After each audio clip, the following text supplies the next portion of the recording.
Ingat betul pesan ini ya. Semua amal kebaikan yang dikerjakan, kullu ma'rufin, dalam bahasa Al-Quran, hadis, bahasa umumnya disebut dengan sedekah. Jamaknya sedekat. Jadi kalau antum mendengar kata sedekah, itu jangan selalu dikaitkan dengan harta benda, tidak. Karena semua amalan itu disebut dengan sedekah. Sedekah itu bahasa umum. Setiap kebaikan yang kita kerjakan disebut dengan sedekah. Jadi kalau ada ajakan, mari bersedekah, mari bersedekah, ya tidak harus Anda menggunakan uang. Nggak ada uang, Anda bisa pakai tenaga. Nggak ada tenaga dengan ide, itu sedekah.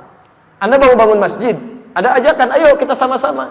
Anda belum ada uangnya misalnya, alhamdulillah ada tenaganya, angkat batanya, dinilai sedekah, sama nilainya.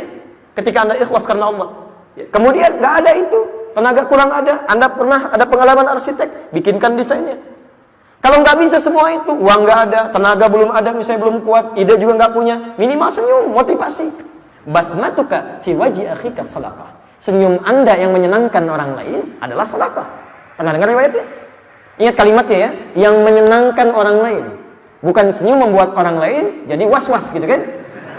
Anda pulang dari sini, Masya Allah. Sampai di jalan, sampai pulang kan? Nah itu jadi persoalan di situ. Nah, jadi yang dimaksud, senyum aja udah Masya Allah. Pak, Masya Allah, semoga pahalanya banyak dari Allah ya, senyum, gitu kan? Nah itu yang disebut keep smile, itu yang berhasil menilai sedekah tuh. Ya, tapi kalau senyum yang nggak jelas, nah itu yang menjadikan keburukan-keburukan bisa hadir dalam kehidupan kita. Jadi teman-teman sekalian, sholat itu disebut sedekah, zakat sedekah, infak sedekah. Silakan ketika Allah meminta ambil zakat, Quran surah ke-9 ayat 103, khudz min amwalihim sedekah. Kalimat yang digunakan bukan zakat tapi sedekah, nilai kebaikannya. Ketika akan disalurkan, sedekah. Quran surah 9 ayat ke-60. Innamas shadaqatu lil fuqara. Nah, sekarang persoalannya, ada orang yang pernah beramal saleh termasuk salatnya tapi riya dalam aktivitasnya. Maka apa yang terjadi? Ya ayyuhalladzina amanu. Hei orang-orang yang merasa telah beriman kepada Allah. La tubtilu shadaqatikum. Bentuknya jamak. Jangan Anda batalkan. Batal itu kalau dalam bahasa fikihnya gugur. Enggak bernilai, gugur, habis. Kalau salat batal harus diulang tidak? Diulang. Dari awal, bukan dilanjutkan setelahnya, bukan. Ya, jadi pas bau bagian terakhir tinggal nunggu salam tuh. Tiba-tiba baunya kecium aja gitu kan? Keluar angin misalnya.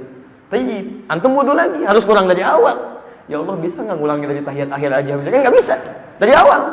Jadi kalau ada seseorang melakukan amalan, kemudian dia melakukan perbuatan yang merusak, kata Quran dia, la tubtilu, jangan Anda batalkan shadaqatikum bil manni wal adha. Dengan perbuatan yang merusak atau mengganggu amalan itu. Jadi ada orang yang sudah beramal, amalnya nggak dianggap oleh Allah, harus diulang dari awal. Dan indahnya kalimat Qur'annya mengungkapkan bil manni. Apa itu manni? Manni itu asalnya sesuatu yang dirasakan seperti nikmat menyenangkan padahal merusak. Awas, padahal merusak. Makanya ada kalimat adza di situ, merusak, mengganggu amalan. Kalladzi yunfiqu malahu ria'an nas, seperti orang yang infak tapi riya. Ini dia contohkan tadi salat yang riya. Di riya itu bisa menggugurkan amalan, gugurkan amalan. Apa saja? Bisa salat, bisa infak, itu riya. Maaf, antum kalau sedang riya, sedang merasakan itu, normalnya merasa bangga enggak? Kalau sedang bangga senang tidak? Senang. Kalau dipuji orang senang tidak? Umumnya senang. Di kadang-kadang kita tidak sadar kalau sedang diangkat itu kadang-kadang bisa berpotensi menggugurkan amalan. Ya. Begitu antum misalnya sholat, bagus saat sholatnya. Alhamdulillahirabbil alamin. Kan normal saat sholat biasa aja. Begitu pasca sholat muncul setan masuk dari orang lain. Kan setan tidak hanya bentuknya kelihatan, tapi minal jinnati wan.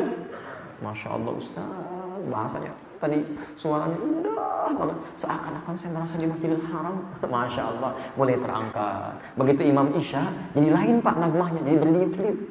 Alhamdulillahirabbil alamin. Masya Allah, di hatinya barangkali lebih enak yang ini kan? Nah, itu sudah gugur tuh, selesai. Itu di tengah-tengah. Di salat yang berikutnya bermasalah salat yang berikutnya. Nah kalau keluar kalimat dari dia setelah dipuji itu, mengangkat diri dia misalnya dari sholat yang sebelumnya, maka sholat sebelumnya pun gugur. Gugur, selesai. Ustaz, saya merasa seperti di Masjidil Haram dengan suara yang indah itu. Ah, jangan berlebihan.